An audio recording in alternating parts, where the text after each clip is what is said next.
എല്ലാവർക്കും സലു കിച്ചണിലേക്ക് സ്വാഗതം. ഇന്നത്തെ ഇഫ്താറിന് വേണ്ടിയിട്ട് ഞാനിവിടെ ഒരു ബൗളിലേക്ക് 1 ടീസ്പൂൺ ഈസ്റ്റും 1 ടേബിൾ സ്പൂൺ പഞ്ചസാര ഇട്ട് കൊടുക്കാണ്. പിന്നെ നമുക്ക് വെള്ളം വേണം. വെള്ളം എന്ന് പറയുമ്പോൾ ഇളം ചൂടുവെള്ളമാണ് ഞാനിവിടെ 1 കപ്പ് എടുക്കുന്നത്. അപ്പോൾ അതും കൂടി ഇതിലേക്ക് ഒഴിച്ചു കൊടുക്കാം. ഇളം ചൂടുവെള്ളം ഒഴിച്ചാൽ മാത്രമേ ഈസ്റ്റ് ആക്റ്റീവ് ആവത്തുള്ളൂ. നല്ല തിളച്ച വെള്ളമാണെങ്കിൽ ഈസ്റ്റ് ആക്റ്റീവ് ആകത്തില്ല. അതുകൊണ്ട് അത് പ്രത്യേകം ശ്രദ്ധിച്ചേക്കണം. എന്നിട്ട് ഇത് അടച്ച് നമുക്കൊരു 10 മിനിറ്റ് മാറ്റി വെക്കണം. 10 മിനിറ്റ് കഴിഞ്ഞ് നമ്മൾ നോക്കുമ്പോഴേക്കും ഇതാ ഈസ്റ്റ് ഒക്കെ ആക്റ്റീവായിട്ട് ഇത് പൊങ്ങി വന്നിട്ടുണ്ടായിരിക്കും. അപ്പം നല്ലതുപോലെ ഒന്ന് ഇതുപോലെ വിസ്ക് കൊണ്ട് ഇളക്കി കൊടുക്കാം. ഇതിന് ശേഷം ഞാനിവിടെ 1/4 കപ്പ് മെൽറ്റഡ് ബട്ടറാണ് ഇതാ ഒഴിച്ചു കൊടുക്കുന്നത്. ബട്ടറൊക്കെ ഒഴിക്കുമ്പോഴാണ് ഇതിന് നല്ല ടേസ്റ്റ് കിട്ടുന്നത്. അതോടൊപ്പം തന്നെ 1 കപ്പ് പാലും കൂടി ഇതിലേക്ക് ഒഴിച്ചു കൊടുക്കണം. പാല് ചൂട് ഇല്ലാത്ത പാലാണ് ഇട്ടിരിക്കുന്നത്. പിന്നെ പാകത്തിനുള്ള ഉപ്പും 1 ടീസ്പൂൺ മിന്റ് ലീഫും 1 ടീസ്പൂൺ ഒറിഗാനോയും കൂടി ഇട്ട് കൊടുക്കാം. അപ്പൊ ഇതൊക്കെ ഇടുമ്പോഴാണ് നല്ല ഒരു ടേസ്റ്റ്, നമുക്ക് ബേക്കറിയിലൊക്കെ കിട്ടുന്ന ടേസ്റ്റ് കിട്ടുന്നത്. എന്നിട്ട് മിക്സ് ചെയ്ത ശേഷം ഞാനിവിടെ 2.5 കപ്പ് മൈദാമാവാണ് എടുത്തിരിക്കുന്നത്. അപ്പൊ മൈദാമാവ് ഇതുപോലെ ഞാൻ ഫുള്ളായിട്ട് അങ്ങ് ഇട്ട് കൊടുക്കണേ. ഇട്ട ശേഷം ഒന്ന് കുഴച്ചെടുക്കാം. അപ്പൊ നല്ലതുപോലെ ഇതുപോലെ ഒന്ന് കുഴച്ചെടുക്കണം. അപ്പൊ കുഴച്ചെടുക്കുമ്പോൾ വല്ലാതെ ലൂസ് ആണെന്ന് തോന്നിയാൽ നമുക്ക് കുറച്ച് മൈദാമാവും കൂടി ചേർത്ത് കൊടുക്കാം. ഒരുപാട് കട്ടിയാകാതിരിക്കാൻ പ്രത്യേകം ശ്രദ്ധിക്കണം, എങ്കില് ശരിയാകത്തില്ല കേട്ടോ. അത് നല്ലതുപോലെ കുഴച്ചെടുക്കണം. കുഴച്ചെടുക്കുന്നതിലാണ് ഇതിന്റെ ആ ഒരു പരുവം ഇരിക്കുന്നത്. അപ്പൊ ഞാൻ ഇത് കുഴച്ച ശേഷം അടച്ച് മാറ്റി വെക്കാണ്. അപ്പൊ ഇതിന്റെ ഫില്ലിങ്ങിന് വേണ്ടിയിട്ട് ഞാനൊരു പാനിലേക്ക് 2 ടേബിൾ സ്പൂൺ ഓയിൽ ഒഴിച്ചു കൊടുക്കാണ്. ഇതിലേക്ക് ഞാനിവിടെ ഒരു 2 മീഡിയം സൈസിലുള്ള സവാള, വളരെ ചെറുതായിട്ടൊന്നും അല്ല അരിഞ്ഞിരിക്കുന്നത്, ഈ ഒരു സൈസിലാണ് അരിഞ്ഞിരിക്കുന്നത്. അതും കൂടി ഇട്ടിട്ട് ഒന്ന് വഴറ്റി കൊടുക്കാം. ഇതുപോലെ ഒന്ന് വഴറ്റി കൊടുത്ത ശേഷം ഞാനിവിടെ ഒരു 150 ഗ്രാം ബോൺലെസ് ചിക്കനാണ് എടുത്തിരിക്കുന്നത്. ചിക്കനും കൂടി ചേർത്തൊന്ന് ഇളക്കി കൊടുക്കണം. ഇതുപോലെ ഒന്ന് ഇളക്കിയെടുക്കണം. അതിനുശേഷം ഞാൻ ഇതിലേക്ക് 1 ടീസ്പൂണോളം ഇഞ്ചി വെളുത്തുള്ളി പേസ്റ്റും കൂടി ചേർത്തിട്ട് ഒന്ന് ഇളക്കി കൊടുക്കണം. അപ്പൊ ഇളക്കാണ് നമ്മളിത് വേവിച്ചെടുക്കുന്നത്.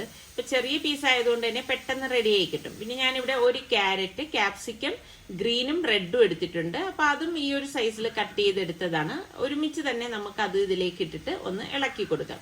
ഞാൻ പറഞ്ഞില്ലേ, ചിക്കൻ പെട്ടെന്ന് വെന്ത് കിട്ടും. ചെറിയ പീസാക്കി നമ്മൾ കട്ട് ചെയ്തെടുക്കുമ്പോഴേക്കും പാകത്തിനുള്ള ഉപ്പും കൂടി ഇട്ട് കൊടുക്കണം.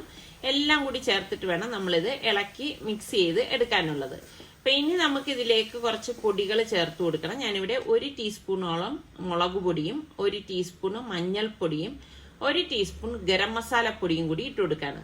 എന്നിട്ട് നമുക്ക് ഇതിലേക്ക് മെയിനായിട്ട് വേണ്ടത് മിന്റ് ലീഫ് ഞാനിവിടെ 1 ടീസ്പൂൺ ഇട്ട് കൊടുക്കുന്നുണ്ട്. അതുപോലെ തന്നെ ഒറിഗാനോയും 1 ടീസ്പൂൺ ചേർത്ത് കൊടുക്കാം. എന്നിട്ട് എല്ലാം ചേർത്തിട്ട് നല്ലതുപോലെ ഒന്ന് മിക്സ് ചെയ്ത് കൊടുക്കണം. അപ്പൊ ശരിക്കും നമുക്ക് ഒരു അറബിക് ടേസ്റ്റ് കിട്ടാൻ വേണ്ടിയിട്ടാണ് നമ്മൾ ഇതൊക്കെ ചേർത്ത് കൊടുക്കുന്നത്. പിന്നെ ഞാനിവിടെ ഷെഷ്വാൻ ചട്നി എടുത്തിട്ടുണ്ട്.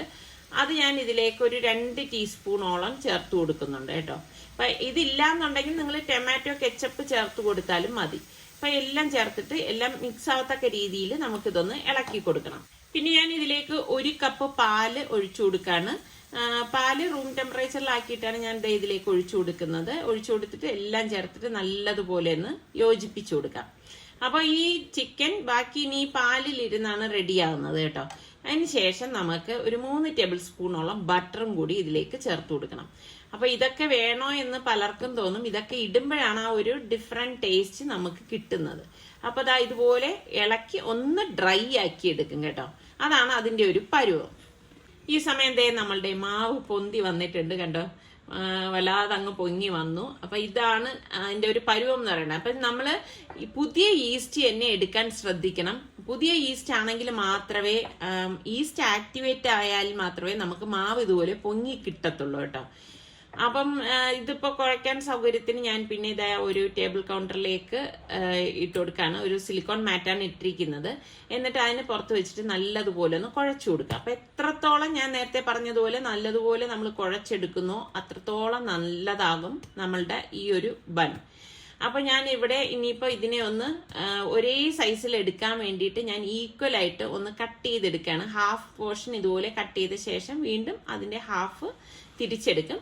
പിന്നെ ഈ കോണോട് കോണ് ഒന്ന് കട്ട് ചെയ്തെടുക്കുക. അപ്പൊ നമുക്ക് എല്ലാ പീസും ഒരേ അളവിൽ നമുക്ക് കിട്ടും കേട്ടോ.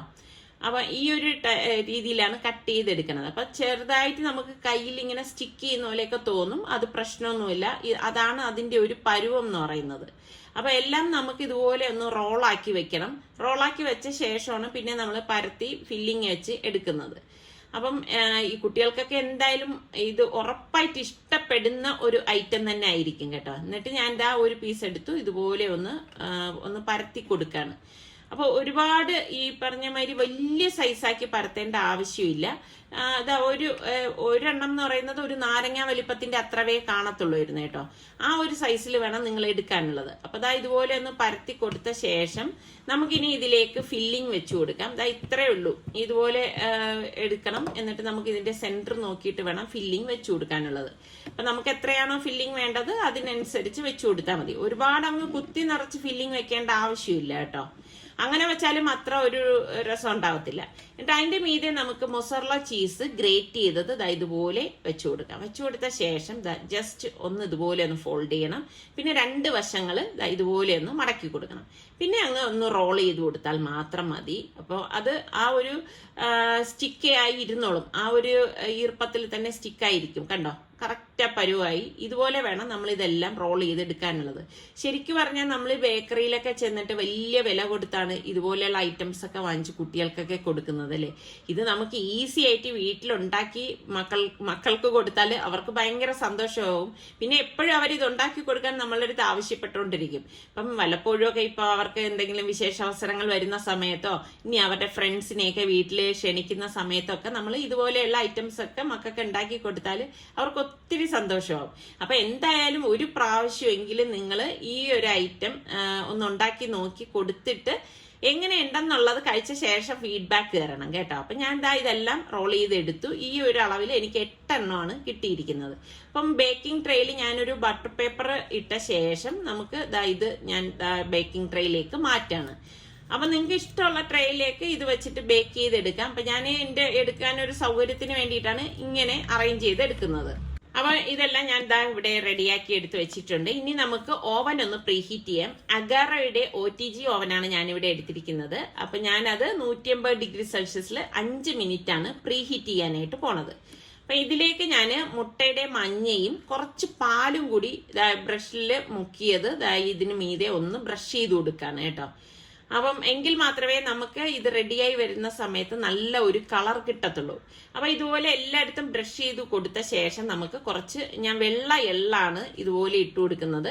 ഇതൊക്കെ നിങ്ങളുടെ ഇഷ്ടത്തിനനുസരിച്ച് വെള്ളയോ കറുപ്പോ എന്താന്ന് വെച്ചാൽ ചെയ്തു കൊടുക്കാം. അപ്പൊ ഞാൻ ഇതുപോലെ ഒന്ന് വിതറി കൊടുക്കാണ്. അപ്പൊ ഇത് ബേക്കായി വരുമ്പം നല്ല ഭംഗിയായിരിക്കും കാണാനായിട്ട്. അപ്പം ഓവൻ പ്രീഹീറ്റ് ആയിട്ടുണ്ട്. അപ്പൊ ഞാൻ ഓവനിലേക്ക് ഇത് വെച്ചു കൊടുക്കാണ്.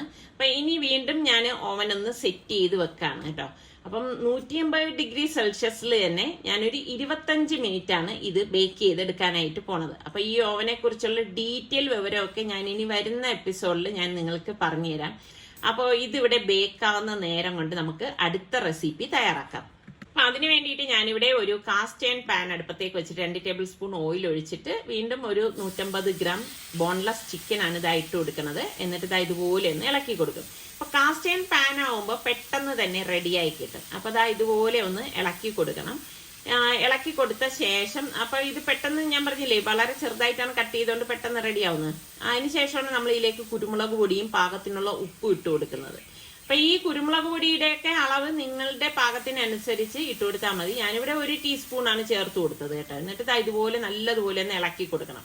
അതിനുശേഷം ഞാൻ ഇവിടെ നാരങ്ങ നീര് ഒന്ന് പിഴിഞ്ഞൊഴിച്ചു കൊടുക്കാൻ പോവാണ്. അപ്പൊ ഇതിലേക്ക് നാരങ്ങ നീരൊന്ന് പിഴിഞ്ഞൊഴിച്ചു കൊടുക്കണം. അപ്പൊ നേരത്തെ നമ്മൾ ഉണ്ടാക്കിയതിൽ നിന്നും വ്യത്യസ്തമായിട്ടുള്ള ഒരു ഫില്ലിംഗ് ആണ് കേട്ടോ. ഇതിലേക്ക് നമുക്ക് 1 ടേബിൾ സ്പൂണോളം തൈരും കൂടി ഒഴിച്ചു കൊടുക്കാണ്. അപ്പം അത്യാവശ്യം നല്ല പുളിപ്പ് കിട്ടാനാണ് നമ്മൾ ഇതൊക്കെ ചേർത്ത് കൊടുക്കുന്നത്. എന്നിട്ട് നല്ലതുപോലെ ഇളക്കി കൊടുക്കുക. അപ്പൊ പലർക്കും സംശയം വരും ഇത് പിരിഞ്ഞു പോവുമെന്ന്. പിരിഞ്ഞൊന്നും പോകത്തില്ല കേട്ടോ. ഇനി നമുക്ക് 1 ടീസ്പൂൺ മുളക് പൊടിയും 1 ടീസ്പൂൺ മഞ്ഞൾപ്പൊടി, പിന്നെ നമുക്ക് മിന്റ് ലീഫ് ഉണ്ടല്ലോ അത് 1 ടീസ്പൂണോളം ഇട്ട് കൊടുക്കുന്നുണ്ട്. അതുപോലെ തന്നെ ഒറിഗാനോയും 1 ടീസ്പൂണോളം ഇതിലേക്ക് ഇട്ട് കൊടുക്കാം. എന്നിട്ട് എല്ലാം ചേർത്തിട്ട് നല്ലതുപോലെ ഒന്ന് മിക്സ് ചെയ്ത് കൊടുക്കുക. ഇപ്പൊ തന്നെ നല്ല ഒരു മണമാണ് വരുന്നത്. പിന്നെ ഞാനിവിടെ 1 മുട്ട ഇതുപോലെ ഒഴിച്ചു കൊടുക്കുന്നുണ്ട്. ആ മുട്ടയും കൂടി ചേർത്ത് ഇതെല്ലാം കൂട്ടിയിട്ട് നല്ലതുപോലെ ഒന്ന് മിക്സ് ചെയ്ത് കൊടുക്കാം. അപ്പൊ മുട്ട ഓപ്ഷണൽ ആണ്, നിങ്ങൾക്ക് വേണമെങ്കിൽ ചേർത്ത് കൊടുത്താൽ മതി. പക്ഷെ മുട്ടയൊക്കെ ഇട്ടെടുക്കുമ്പോൾ ആണ് ഇതിന് നല്ലൊരു ടേസ്റ്റ് കിട്ടുന്നത്. പിന്നെ 1 സവാളയും ക്യാപ്സിക്കം പച്ചയും ചുവപ്പും എടുത്തിട്ടുണ്ട്. അത് ഇതുപോലെ സ്ലൈസ് ചെയ്തെടുത്തതും കൂടി നമുക്ക് ഇതിലേക്ക് ചേർത്തിട്ട് എല്ലാം ചേർത്തൊന്ന് ഇളക്കി കൊടുക്കണം. അപ്പൊ ഓൾമോസ്റ്റ് നമ്മളുടെ ചിക്കൻ ഇപ്പം വെന്ത് വന്നിട്ടുണ്ട്. അപ്പം ഈ ക്യാപ്സിക്കം ഒക്കെ ചേർത്ത് കഴിഞ്ഞാൽ പിന്നെ അധികം നമ്മൾ ഇതിലേക്ക് വെച്ചിട്ട് കുക്കാക്കി എടുക്കേണ്ട ആവശ്യമില്ല. ഇതുപോലെ ഒന്ന് ഇളക്കി യോജിപ്പിച്ചെടുത്താൽ മാത്രം മതി. ഇപ്പൊ നമ്മളുടെ ആ ചിക്കനും മുട്ടയും വെജിറ്റബിൾസും ഒക്കെ ചേർന്നിട്ട് നല്ല ഒരു പരുവായിട്ടുണ്ട്. അപ്പൊ ഗ്യാസ് ഓഫ് ചെയ്ത് ഇത് തണുക്കാനായിട്ട് നമുക്കിനി ഒന്ന് മാറ്റി വെക്കാം. അപ്പൊ നമ്മൾ നേരത്തെ കുഴച്ച് വെച്ചതിൽ ഹാഫ് മാവ് എടുത്തിട്ടാണ് നമ്മൾ ബ്രെഡ് റോൾ ഉണ്ടാക്കിയത്. ബാക്കി ഹാഫാണ് ഇപ്പൊ ഞാൻ ഇവിടെ എടുത്തിരിക്കുന്നത്. അത് ഞാൻ പറയാൻ വിട്ടുപോയതാണ് കേട്ടോ. അതായത് ഒറ്റക്കൂട്ടിൽ തന്നെയാണ് ഈ 2 വിഭവങ്ങളും നമ്മൾ തയ്യാറാക്കുന്നത്, 2 രീതിയിലാണെന്ന് മാത്രം. അപ്പൊ ഈ ബാക്കിയിരിക്കുന്ന ആ മാവ് വീണ്ടും ഞാനൊന്ന് കുഴച്ചെടുത്തിട്ട് നമുക്ക് ഇതുപോലെ ഒന്ന് പരത്തി കൊടുക്കാം. അപ്പൊ ഇത് നമുക്ക് പല വെറൈറ്റി ടൈപ്പിൽ നമുക്ക് ഉണ്ടാക്കിയെടുക്കാൻ പറ്റും. അതൊക്കെ നമ്മളുടെ മനോധർമ്മം അനുസരിച്ച്, നമ്മളുടെ ഒരു ഐഡിയ അനുസരിച്ചും ഒക്കെ ഇതിൽ മാറ്റങ്ങൾ വരുത്താവുന്നതാണ് കേട്ടോ. അപ്പൊ ഇതുപോലെ നല്ലതുപോലെ ഫുള്ള് ഇതൊന്ന് പരത്തി കൊടുക്കണം. പരത്തി കൊടുത്ത ശേഷം ഇതുപോലെ ഒരു ഗ്ലാസിന്റെ വാവട്ടം കൊണ്ട് ഞാനിതൊന്ന് കട്ട് ചെയ്തെടുക്കാൻ പോവാണ്. ഇനി നിങ്ങളുടെ കയ്യിൽ കട്ടിംഗ് മോൾഡ് ഉണ്ടെങ്കിൽ അങ്ങനെ എടുത്താലും മതി കേട്ടോ. അപ്പം എനിക്ക് ഈ ഒരു അളവിൽ എടുക്കണം എന്നുള്ളതുകൊണ്ട് ഒരു മിനി സൈസാണ് ഞാൻ ഉദ്ദേശിക്കുന്നത്. ഇതുപോലെ കട്ട് ചെയ്ത് എടുക്കുന്നത്. എന്നിട്ട് ബാക്കിയിരിക്കുന്ന മാവ് നമുക്ക് മാറ്റിയിട്ട് വീണ്ടും നമുക്ക് റോൾ ചെയ്ത് ഇതുപോലെ തന്നെ ഷേപ്പ് ചെയ്ത് എടുക്കാവുന്നതാണ്. അപ്പൊ ഇത്രയും മാവ് കിട്ടിയിട്ടുണ്ട്. അപ്പം ഈ ഒരു സൈസിലാണ് നമ്മളിത് പരത്തിയെടുക്കണം. ഒരുപാട് തിന്നാക്കി പരത്തത്തില്ല കേട്ടോ. എന്നിട്ട് ഈ ചൂടായ പാനിലേക്ക് നമ്മൾ ഈ പരത്തി വെച്ചിരിക്കുന്ന ഓരോന്നും ഇതുപോലെ വെച്ചിട്ട് വേണം റെഡിയാക്കി എടുക്കാൻ. പെട്ടെന്ന് ഇത് വെന്ത് കിട്ടും കേട്ടോ. അപ്പോൾ ഒരു സൈഡ് പെട്ടെന്ന് തന്നെ റെഡിയാകുമ്പോൾ നമുക്കിതൊന്ന് മറച്ചു വെച്ചു കൊടുക്കണം. കണ്ടോ, ചെറിയ പീസ് ആയതുകൊണ്ട് തന്നെ വേഗം നമുക്കിത് റെഡിയാക്കി എടുക്കാൻ പറ്റും. ഒട്ടും പാടില്ലാത്ത നല്ല ഒരു സ്നാക്ക് ഐറ്റമാണ്. അപ്പം കുട്ടികൾക്ക് വരെ ഇത് പരീക്ഷിക്കാവുന്നതാണ്. അപ്പൊ 2 സൈഡും റെഡി ആയിട്ടുണ്ട്. ഇതുപോലെ ഒരു ഗോൾഡൻ കളർ ആവുമ്പോഴേക്ക് നമുക്കിത് മാറ്റാം. ശരിക്കും പറഞ്ഞാൽ ഒരു കുബൂസിന്റെ ഒക്കെ ആ ഒരു ടെക്സ്ചർ തന്നെയാണ് ഇതിന് നമുക്ക് കിട്ടുന്നത്. കണ്ടോ, മിനി കുബൂസ് എന്ന് വേണമെങ്കിൽ പറയാം. അപ്പൊ ഇത് റെഡിയായ ശേഷം നമുക്ക് ഇതൊരു പ്ലേറ്റിലേക്ക് മാറ്റാം. അപ്പൊ ബാക്കി ഇരിക്കുന്നത് നമുക്ക് ഇതുപോലെ തന്നെ റെഡിയാക്കി എടുക്കാം. ഇപ്പൊ കുട്ടികൾക്ക് ഞാൻ നേരത്തെ പറഞ്ഞതുപോലെ എന്തെങ്കിലും അവരുടെ ബർത്ത്ഡേക്കോ എന്തെങ്കിലും പാർട്ടി ആയിട്ടൊക്കെ നടത്തുന്ന അവരുടെ ഫ്രണ്ട്സ് ഒക്കെ വരികയാണെങ്കിലൊക്കെ നമുക്ക് ഉണ്ടാക്കി കൊടുക്കാൻ പറ്റുന്ന ഐറ്റമാണ് കേട്ടോ. അപ്പൊ ബാക്കി ഇരിക്കുന്നത് നമുക്ക് ഇതുപോലെ തന്നെ ഇട്ട് റെഡിയാക്കി എടുക്കണം. അപ്പൊ ഈ സമയത്ത് നമ്മളുടെ റോൾ ഇവിടെ റെഡി ആയിട്ടുണ്ട്. അപ്പൊ ഞാൻ അത് പുറത്തേക്ക് എടുക്കുകയാണ്. കറക്റ്റ് ടൈമിന് തന്നെ അത് റെഡിയായി കിട്ടിയിട്ടുണ്ട് കേട്ടോ. അപ്പൊ അടിപൊളി മണം വരുവാണ്. വീട് ഫുള്ള് സത്യം പറഞ്ഞാൽ ഈ ഒരു റോളിന്റെ മണമാണ് കേട്ടോ, ബേക്ക് ചെയ്തതിന്റെ മണം. അപ്പൊ ഈ റോള് ഞാൻ പുറത്തേക്ക് എടുത്തു. ഇനി ഒന്ന് തണുത്ത ശേഷം നമുക്കത് എടുക്കാം കേട്ടോ. അപ്പം ഞാൻ ഓരോ ചെറിയ കുബൂസും ഇവിടെ എടുത്തിട്ട് ഒന്ന് കട്ട് ചെയ്തെടുക്കുകയാണ്. കണ്ടോ, അപ്പൊ നമുക്ക് കത്തി കൊണ്ട് ഇതൊന്ന് കട്ട് ചെയ്തെടുക്കാം. ഫുള്ള് കട്ട് ചെയ്ത് മാറ്റത്തില്ലേ, ഒരു 1/4 ഭാഗം മാത്രം കട്ട് ചെയ്ത് ഇങ്ങനെ വെക്കത്തേ ഉള്ളൂ. അപ്പൊ ഇനി എളുപ്പമാണ് കേട്ടോ. ഇനി നമുക്ക് കുറച്ച് മയണൈസ് ഇതിനുള്ളിലേക്ക് വെച്ചു കൊടുക്കാം. അതുപോലെ തന്നെ നമുക്ക് കുറച്ച് കെച്ചപ്പും കൂടി വെച്ചിട്ട് നമുക്ക് ഇതൊന്ന് മിക്സ് ചെയ്ത് കൊടുക്കാം. എളുപ്പത്തിന് വേണ്ടിയിട്ട് ഒരു ബൗളിലേക്ക് നമുക്ക് മയണൈസും കെച്ചപ്പും മിക്സ് ചെയ്തിട്ട് വെച്ചു കൊടുത്താലും മതി. എന്നിട്ട് നമുക്ക് ഇതുപോലെ ഫില്ലിംഗ് ഇതിനുള്ളിലേക്ക് വെച്ചു കൊടുക്കാം. അപ്പം ഈ ഒരു രീതിയിലാണ് നമ്മൾ ഇത് റെഡിയാക്കി എടുക്കുന്നത്. അപ്പൊ വെജിറ്റേറിയൻകാരാണെങ്കിൽ വിഷമിക്കൊന്നും വേണ്ട. ചിക്കന് പകരം നിങ്ങൾക്ക് പനീറോ സോയാ ചങ്ക്സോ വെച്ചിട്ട് നമുക്കിത് റെഡിയാക്കി എടുക്കാവുന്നതാണ് കേട്ടോ. അപ്പൊ നമ്മൾ ഈ മുട്ടയൊക്കെ ഒന്ന് അവോയ്ഡ് ചെയ്തെടുത്താൽ മതി. അപ്പൊ വെജിറ്റേറിയൻകാർക്കും ഉണ്ടാക്കിയെടുക്കാൻ പറ്റുന്ന ഒരു ഐറ്റം തന്നെയാണ്. ഞാൻ പറഞ്ഞില്ലേ, കുട്ടികൾക്കാണ് ഇത് ഏറ്റവും ഇഷ്ടപ്പെടുന്നത്. എന്തായാലും നിങ്ങൾ എല്ലാവരും ഒന്ന് ട്രൈ ചെയ്ത് നോക്കണം ഈ രീതിയിൽ. എന്നിട്ട് ഫീഡ്ബാക്ക് തന്നാൽ മതി കേട്ടോ, കഴിച്ചു നോക്കിയിട്ട് എങ്ങനെ ഉണ്ടെന്നുള്ളത്. എന്തായാലും നിങ്ങൾ എല്ലാവരും ഇതെല്ലാം ട്രൈ ചെയ്ത് നോക്കിയ ശേഷം എനിക്ക് കമന്റ്സ് കൂടി തരണം. കമന്റ്സ് കൂടി തരുമ്പോഴാണല്ലോ നമുക്കൊരു ഇൻസ്പിറേഷനൊക്കെ ഉണ്ടാവുന്നത്. അപ്പൊ ഞാൻ ഇതെല്ലാം ഇതുപോലെ ഒന്ന് ഫില്ല് ചെയ്ത് വെക്കാണ്. നല്ലതുപോലെ ഫില്ലിങ് ഇതിനുള്ളിലേക്ക് കടക്കും കേട്ടോ. നമ്മൾ കാണുന്നത് പോലെ അല്ല. ചെറിയ കുബൂസ് ആണെങ്കിലും ഫില്ലിങ് നല്ലതുപോലെ ഉള്ളിലേക്ക് കിടക്കുന്നത് നിങ്ങൾക്ക് കാണുമ്പോൾ തന്നെ മനസ്സിലാവും. അപ്പൊ നമുക്കൊരു പാർട്ടിയൊക്കെ നടത്തുന്ന സമയത്ത് ഇതൊക്കെ നല്ല രസമായിരിക്കും കേട്ടോ. ഉണ്ടാക്കി കൊടുത്തു കഴിഞ്ഞാൽ അവർക്ക് എന്തായാലും ഇഷ്ടപ്പെടും. അപ്പൊ നിങ്ങൾ കമന്റ് ചെയ്യുമ്പോഴേക്ക് ഒന്നുമില്ലെങ്കിൽ ഒരു ഹാർട്ടെങ്കിലും തന്നേക്കണേ. അപ്പൊ നമ്മളുടെ 2 സ്നാക്സും ഇവിടെ റെഡി ആയിട്ടുണ്ട്. ഇന്ന് പ്രത്യേകിച്ച് ഞാൻ വേറൊന്നും ഉണ്ടാക്കിയിട്ടില്ല. ഈ ഫ്രൂട്ട്സും ഈ ഒരു സ്നാക്സും പിന്നെ ടാങ്കാണ് ഇന്ന് കലക്കിയത് കേട്ടോ. അത് മാത്രമേ ഉള്ളൂ. അപ്പൊ ഇതാണ് നമ്മളുടെ ഇന്നത്തെ നോമ്പുതുറ വിഭവം എന്ന് പറയുന്നത്. അപ്പൊ ഇത്രയും നമ്മൾ കഴിക്കത്തില്ല. ഇനിയിപ്പം കുറച്ച് ഇടത്താഴത്തിന് വേണ്ടിയിട്ട് മാറ്റി വെക്കും. ഞാൻ ഇന്നിപ്പം വേറെ മറ്റു പലഹാരങ്ങളൊന്നും ഉണ്ടാക്കാനായിട്ട് നിൽക്കുന്നില്ല കേട്ടോ. അപ്പോൾ ഇതൊക്കെ തന്നെയാണ് നമ്മളുടെ ഇന്നത്തെ നോമ്പുതുറ വിശേഷങ്ങൾ എന്ന് പറയുന്നത്. അപ്പൊ നമ്മളുടെ ചാനൽ കണ്ടുകൊണ്ടിരിക്കുന്നവരിൽ സബ്സ്ക്രൈബ് ചെയ്യാതെ കാണുന്ന ആരെങ്കിലും ഒക്കെ ഉണ്ടെങ്കിൽ നിങ്ങൾക്ക് നമ്മുടെ ചാനലൊക്കെ കണ്ടു നോക്കി ഇഷ്ടപ്പെടുകയാണെങ്കിൽ ഒന്ന് സബ്സ്ക്രൈബ് ചെയ്യാനും ആ ബെല്ലൈക്കൺ കൂടി ഒന്ന് പ്രസ് ചെയ്യണേ. കാരണം പലരും പറയുന്നുണ്ട് നോട്ടിഫിക്കേഷൻ ഒന്നും കിട്ടുന്നില്ല എന്ന്. അപ്പം നിങ്ങൾ ആ ബെല്ലൈക്കൺ കൂടി പ്രസ് ചെയ്യുമ്പോൾ അതിൽ ഓൾ എന്നൊരു ഓപ്ഷൻ വരും. അതും കൂടി ക്ലിക്ക് ചെയ്യുമ്പോഴേ നിങ്ങൾക്ക് നോട്ടിഫിക്കേഷനൊക്കെ കിട്ടത്തുള്ളൂ കേട്ടോ.